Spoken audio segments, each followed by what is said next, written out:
Praise the Lord. கிறிஸ்துவுக்குள் பிரியமானவர்களே, உங்கள் ஒவ்வொருவரையும் ஆண்டவர் இயேசு கிறிஸ்துவின் ஈடு இணையற்ற நாமத்தினால் வாழ்த்துகிறேன், வரவேற்கிறேன். ஆமென்.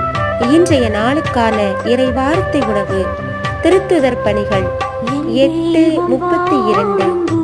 அடிப்பதற்கு இழுத்துச் செல்லப்பட்ட ஆட்டுக்குட்டி போலும், மயிர் கத்தரிப்பவர் முன் கத்தாத செம்மறி போலும் தம் வாயை அவர் திறவாதிருந்தார். ஆமென்.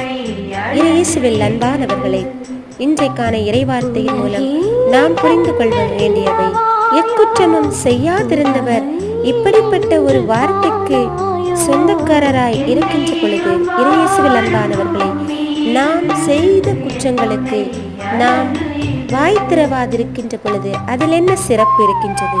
அவரை பார்த்து அவர் போன்று நாம் வாழ்வதற்கே விட்டு சென்றுள்ளார். சிந்திப்போம், வாழ்வோம்.